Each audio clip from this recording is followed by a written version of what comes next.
ఈ కార్యక్రమాన్ని సమర్పిస్తున్న వారు 3 times better Bharati Cement.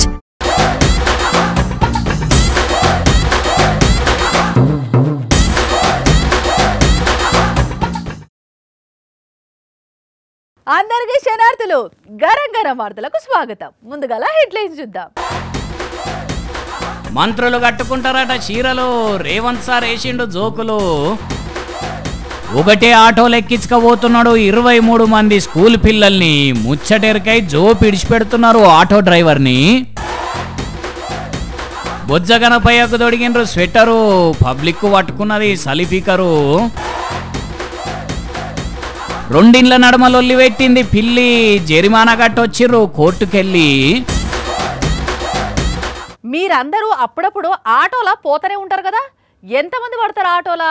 వెనక సీట్ల ముగ్గురు ఆరాంగా కూర్చొని పోవచ్చు. కొందరు డ్రైవర్లు ముంగట తనకు ఆటోకలను ఈటోకలను కూసోబెట్టుకుంటారు, వెనక ఇంకో ఇద్దరిని ఇరికిస్తాడు. స్కూల్ పిల్లలను తీసుకుపోయే ఆటో అయితే ఇంకో నలుగురిని కూసోబెట్టుకుంటాడు. కానీ గా డ్రైవర్ అన్న తన ఆటోలా ఎంతమందిని ఇరికిచ్చిండో చూస్తే షాక్ అవుతారు. 1 2 3 4 5 6 7 ఓరి నాయనో, పుట్టల నుంచి చీమల దండు బయటకు వచ్చినట్టే వస్తున్నారు కదా. 8 9 10 11 12 వామ్మో వామ్మో ఇంకా వెళ్తున్నారు. ఓరో 13 14 15 16 17 18 19 20 ఓరయ్యో 21 22 23 అమ్మ అయిపోయినరా. లోపటి ఇంకెవరన్నా ఉన్నారా? ఆటో అనుకుంటానరో లారీ అనుకుంటానరో కదా దీన్ని. 23 మంది స్కూల్ పిల్లలను గోనె సంచిలో చిత్తు కాయిదాలు గుక్కినట్టు గుక్కిండి ఈ ఆటో డ్రైవరు. ఇంకా మీదికెంచి ఆటోకు అటు ఇటు టిఫిన్ బాక్సులు ఏలాడదీసిండు. నాగర్ కర్నూలు జిల్లాల ట్రాఫిక్ పోలీసులు ఈ ఆటోను ఆగబట్టి చెక్ చేసి షాక్ అయినరు. ఇందిరా వారి నీకేమన్నా ధమాకున్నదా, ఇంతమంది పిల్లలను ఎక్కిస్తావా ఆటోలా అని ఆ ఆటోను సీజ్ చేసి పిల్లగాళ్ళందరినీ వేరే వెహికల్లో వాళ్ళ ఇళ్ళకు పంపించారట. ఈ డ్రైవర్ కున వాడెత్తు మరి గింత ఘోరమా నొల్లా రాంగ పోంగా ఆటోకేమన్నా అయితే ఆ పిల్లల పరిస్థితి ఏం కావాలి? అసలే ఈ నడమ టక్కర్లు ఎక్కువై పాడవుతున్నాయి. ఇంత రిస్క్ అవసరమా? ఆటో డ్రైవర్ కంటే సోయి లేదు, కనీసం ఆ పిల్లల తల్లిదండ్రులన్నా చూసుకోవాలి కదా అని కోపానికి రావట్టినరట ఈ ముచ్చటెరికైనా అక్కడి పబ్లిక్. తల్లి తన బిడ్డలు ఎప్పుడు సంతోషంగా ఉండాలని కోరుకుంటుంది. ఒక పూట ఉపాసం ఉండి కూడా తన పిల్లలకు కడుపు నిండా తినబెడుతుంది. వాళ్ళు ఏదైనా కొనియమని అడిగితే పైసలు లేకున్నా అప్పో సప్పో చేసి వాళ్ళు అడిగినే కొనిస్తుంది. ఇక్కడ ఒక తల్లి కూడా తన కొడుకు సంతోషం కోసం ఏం చేసిందో చూడుర్రి. కొత్త బైక్ చూసుకొని ఆ తమ్ముడు సంతోషపడుతుంటే కొడుకు కళ్ళల్లో ఆనందం చూసి ఆ తల్లి లోపట మురిసిపోయింది. అమ్మ ప్రేమకు పేదరికం అడ్డు కాదు అని నిరూపించింది. అమ్మ మా దోస్తులందరికీ బైకులు ఉన్నాయి, నాకు కూడా బైక్ కావాలి అని ఆ కొడుకు అడగంగానే అయ్యో బిడ్డ అన్ని పైసలు మన దగ్గర లేవు కదరా అనిలే ఆ తల్లి. సరే తీ కొడుక బైక్ రేట్ ఎంత చెప్పు అని అడిగింది. తన మెడల గొలుసు లేదు, చెవులకు కమ్మలు లేవు, చేతులకు గాజులు లేవు. అయినా అవేమి పట్టించుకోకుండా కూలీ నాలి చేసి జమ చేసిన పైసలు మూట కట్టుకొని కొడుకుని ఎంట పెట్టుకొని షోరూమ్కి వచ్చింది. ఆ తల్లిని చూసి షోరూమ్ వాళ్ళు కూడా ఆశ్చర్యపోయినరు. బైక్ రేట్ ఎంతో కనుక్కొని తన దగ్గరున్న అమౌంట్ మొత్తం లెక్క పెట్టించింది. ఆ తర్వాత తన కొడుకు కొన్న కొత్త బైకుకు పూజలు చేసింది. ఇదంతా షోరూమ్లు ఉన్న వాళ్ళు వీడియో తీసి ఇంటర్నెట్లో పెట్టేసరికి మస్తు వైరల్ అవుతున్నది. ఇప్పుడు కొడుకు సంతోషం కోసం ఒక తల్లి ఇంతకంటే ఏం చేస్తుంది అని కొందరు అంటుంటే గన్నన్ని వేలు పోసి ఆ బండి కొనే బదులు అమ్మకు ఒంటి మీద గొలుసులు చేపిస్తే మంచిగా ఉండు కదా తమ్మి అని ఇంకొందరు. చూస్తేనే అర్థమవుతున్నది పేద బిక్కోళ్ళని. సోకులకు పోయి ఆ బండి కొనుడు అవసరమా అని ఇంకొందరు. కష్టమో నష్టమో కొననైతే కొన్నావు బండిని గాని ఎట్లా పడితే అట్లా దోలి ఆగం చేయకు, అమ్మకంట నీరు తెప్పియకు అని ఇంకొందరు. ఇట్లా తీరుల కామెంట్లు పెడుతున్నారు వీడియో కింద నెటిజన్లు. పెండ్లంటే 100 ఏళ్ల పంట, అందుకనే పెండికి దూరపు చుట్టాలను వాళ్ళ దూరపు చుట్టాలను ఇంకో తోక చుట్టాలను పిలిచి మరి జోరుగా ఏర్పాట్లు చేసి అంగరంగ వైభవంగా లగ్గం చేస్తారు. మస్తు మాట్లాడుకునేటట్టు చేస్తారు. పెళ్లి జరుగుతున్నంత సేపు ఫంక్షన్ హాల్లో మామూలు హడావుడి ఉండదు కదా. అయితే ఇప్పుడు వార్త ఏంటంటే చూస్తే 10 మంది కూడా లేరు, పిల్లగాడు కూడా సంబరంగా లేరు, అందరూ డల్ కనబడుతున్నారు. అయినా పెళ్లి అయిపోయింది. అసలు ఏమైంది, ఎట్లెట్లా జరిగింది ఈ పెళ్లి ఎక్కడా అంటే పోలీస్ స్టేషన్ల, అవును పోలీస్ స్టేషన్లనే పోలీసులు దూరం నుండి పెళ్లిని చూస్తున్నారు కూడా. అగో మళ్ళీ ఇదేం ట్విస్ట్ అంటే ఉత్తరప్రదేశ్ రాష్ట్రంలో ఉండే ఈ అబ్బాయి అమ్మాయి ప్రేమించుకున్నారట, పెద్దలను ఒప్పించిండ్రట. అయితే తీరా లగ్గం ఇంకొద్దిసేపట్లో అవుతుందనంగా మాకు 5 లక్షల రూపాయల కట్నం కావాలి, బైక్ కావాలని పిలగానోళ్ళు అనేసరికి ఎక్కడిదక్కడ అయిపోయిందట తతంగం. ఇగేమున్నది, పిల్లోళ్ళు పోలీసు వాళ్ళకు ఫిర్యాదు చేస్తే అందరినీ కూసబెట్టి మాట్లాడిన పోలీసులు ఇట్లా స్టేషన్లనే పెళ్లి చేసిండ్రు అన్నట ఇద్దరికి.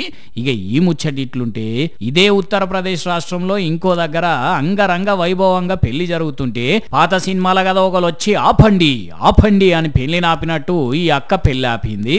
कि यहाँ पे मेरे हस्बैंड दूसरी शादी कर रहे हैं। मैटर ऐसा हुआ था कि मैं और मेरे हस्बैंड स्कूल में साथ में पढ़ते थे।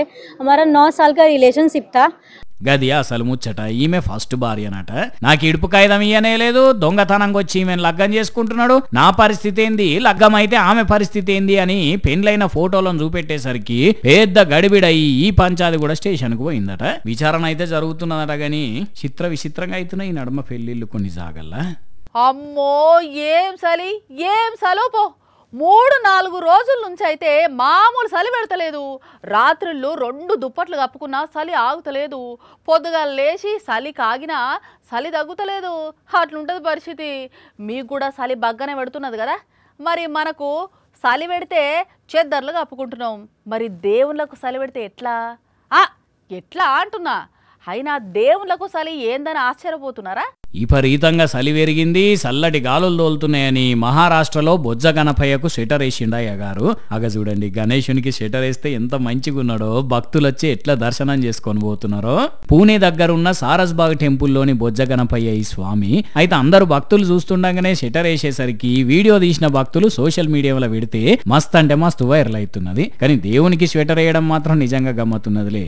ఇక ఇంకో దిక్కు ఏజెన్సీ ఏరియాలో మొత్తం ఉష్ణోగ్రతలు పడిపోయేసరికి పబ్లిక్ గజ ఉనికిపోతున్నారు. రాత్రిళ్ళు చాలా సేపు మంట దగ్గర కూర్చుంటున్నారు, మళ్ళా పొద్దుగాల లేచి మంట దగ్గరనే కూర్చుంటున్నారు. తెల్లారి 11 అయితే తప్ప జర్రంత పానం నిమ్మలం అయితే లేదట జనాలకు. కానీ ఏం సలో ఏమో గాని ప్రయాణాలు చేసేటోళ్ళు చిన్నపిల్లలు మస్తు అంటే మస్తు తిప్పల పడుతున్నారు. చూడబోతుంటే నిరుడు కంటే ఎక్కువనే సలిపెట్టేటట్టు కొడుతున్నది ఈ ఏడాది కదా. 60 ఏండ్లు రాగానే చాలా మంది ముసలళ్ళం అయిపోయినాం. ఇక ఇప్పుడు చేసేది ఏముంటుంది అనుకొని ఇంట్లో కూర్చుంటారు. బయటికి పోయి మనసుకు నచ్చింది ఏదైనా చేద్దామని ఉన్నా ఈ వయసులో ఇదేం పని అని అనుకుంటారేమోని అట్లనే ఊకుంటారు. కానీ ఇక గుజరాత్లో 2 అక్క చెల్లెళ్ళు ఏం చేస్తున్నారో చూడుర్రి.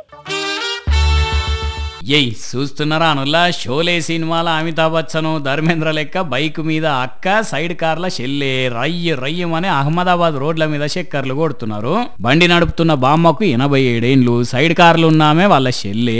ఈ వయసులో చాలా మంది మోకాల నొప్పులతోని మూలుక్కుంటూ ఇంట్లో కూర్చుంటారు. కానీ వీళ్ళు అట్లా కాదు, ఈ వయసులో కూడా వాళ్ళ పనులు వాళ్ళే చేసుకుంటారు. ఏడికన్నా పోవాలంటే ఇగో ఇట్లా ఇద్దరు కలిసి బైక్ మీద పోయి వస్తారు. అందుకే వీళ్ళకు బైకర్ దీదీస్ అని పేరు పెట్టినరట చుట్టుపక్కల ఉండే వాళ్ళు. ఈ వయసులో బైక్ నడుపుడు ఎందుకమ్మా అని ఎవరన్నా అడిగితే శాతనైనన్ని రోజులు నడుపుతా అని చెప్తాడు ఈ బామ్మ. బైక్ నడపాలనే కోరికతోటి 62 ఏండ్ల వయసులో డ్రైవింగ్ నేర్చుకున్నదట. ఇక ఆమె చెల్లెకు డ్రైవింగ్ రాదు కాబట్టి తన బైక్ కు ఇట్లా సైడ్ కార్ని అటాచ్ చేసి ఆమె అందులో కూసబెట్టుకొని 7 గంట అడిగి పోయి వస్తున్నారు అన్నట్టు. ఒకళ్ళ మీద ఆధారపడకుండా ఇండిపెండెంట్ ఉండు ఇష్టమట ఈ బామ్మకు. కానీ ఈ వయసులో కూడా ఇంత యాక్టివ్గా ఉన్నారంటే చాలా గ్రేట్లే.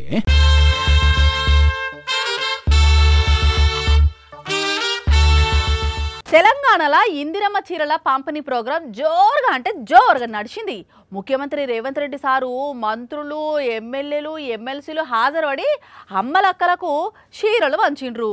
తీసుకున్న అక్కలు కూడా మస్తు ఖుషి అయ్యిర్రు. మరి ఆ ప్రోగ్రాము ఎట్లా నడిచింది, రేవంత్ రెడ్డి సారు ఏం మాట్లాడిండో వినాలే కదా. ఇంకెందుకు ఆలస్యం, చాలా పోదాం పార్రి. వాళ్ళకి లేదు, మంత్రుల భార్యలకు అంటారు కానీ పంపిస్తే వీళ్ళు కట్టుకునేటట్టున్నారు. ఇన్నరా అనులా, ముఖ్యమంత్రి రేవంత్ రెడ్డి సార్ జోక్ ఎట్లున్నదో. మంత్రుల భార్యలకు చీరలు వస్తాయా అని పక్కకున్న మంత్రి గారు అంటే ఆ చీరలు ఇస్తే మంత్రులు కట్టుకునేటట్టే ఉన్నారు అని ఫ్లోలో అనుకొచ్చిండు. ఇక సీఎం గారు ఈ మాట అనగానే ఒక్కో మంత్రి గారు ఒక్కో ఎమ్మెల్యే గారు ఎట్లా నవ్వులు చిందించిండ్రో చూడండి. మంత్రుల భార్యలకు అంటారు కానీ పంపిస్తే వీళ్ళు కట్టుకునేటట్టున్నారు. అయితే ఈ చీరలను లోక్సభ రాజ్యసభ ఎంపీలు ఎమ్మెల్యేలు ఎమ్మెల్సీలే కాకుండా ఐఏఎస్ ఐపీఎస్ అధికారులు కూడా ఇందిరమ్మ చీర కట్టుకొని కోటి మంది ఆడిబిడ్డలకు కోటి చీరలను పంపిణీ చేస్తాం, ముందుగాల ఊర్లల్లా 65 లక్షల చీరలు పంచుతాం, అటెంక 35 లక్షల చీరలను పంచుతామని మాట్లాడి ఒక్కో అక్కకి ఇట్లా చీర చేతుల పెట్టి ఈ చీరల ప్రోగ్రాం బాధ్యతనంతా మంత్రి సీతక్కకు అప్పచెప్పిండు. కానీ రేవంత్ రెడ్డి సారు భలే జోకు వేల్చిండులే. మంత్రుల భార్యలకు అంటారు కానీ పంపిస్తే వీళ్ళు కట్టుకునేటట్టున్నారు. తీర్ల రోగాలు నయం చేసేటందుకు మందులు టీకాలు కనబెడుతున్నారు కానీ గా దిక్కుమాలిన రీల్స్ పిచ్చి తగ్గించే ఉపాయం మాత్రం ఎవ్వరు చేస్తలేరు. ఏం రీల్సా ఏం పాడో ఈ నడుమ మరీ ఎగబడ్డరు. ఎక్కడ పడితే ఆడ ఫైల్ వాళ్ళ లెక్క పోజులు కొట్టుకుంటా రీల్స్ చేసి సోషల్ మీడియాలకు ఎక్కిస్తున్నారు. గా ఆదిలాబాద్లా 2 పోరళ్ళు ఏం చేసిరో చూడుర్రి. భయం లేని కోడి బజాట్ల గుడ్డు పెట్టినట్టు ఈ పొలగాళ్ళు పోయి పోలీస్ పెట్రోలింగ్ కార్లనే రీల్స్ చేస్తున్నారు. ఒక మోతెవారి ముందు సీట్ల నుంచి స్లో మోషన్ల దిగి వెనక డోర్ ఓపెన్ చేస్తే ఇంకొక తీస్మార్కాన్ని దిగిండు. ఆదిలాబాద్ జిల్లాలోని పోలీస్ పెట్రోలింగ్ కార్ తోటి చేసినాయో వరం ఇది. మరి గింత బరిదిగింప పోలీసులంటే ఏమన్నా భయము భక్తి ఉన్నదా అసలు వీళ్ళకు? ఇప్పుడు ఈ వీడియో సోషల్ మీడియాలో ఎక్కించేటాలకు ఫుల్ వైరల్ అవుతున్నది. అసలు వీళ్ళు ఎవరు, ఏడికెంచి వచ్చిండ్రు, ఆ పెట్రోలింగ్ కార్లకు ఎట్లెక్కిండ్రు, ఆ కార్లు ఉండే పోలీసులు ఏడికి పోయినట్టు మరి అని అడగబట్టిండ్రు వీడియో చూసిన నెటిజన్లు. ఇగో ఇవల్ల ఇయాల్టి గరంగర వార్తలు. మన టైం ఎరకనే కదా, రాత్రి 8:30కు పొద్దుగల 8:30కు. సరేనా? ఇగుంటా.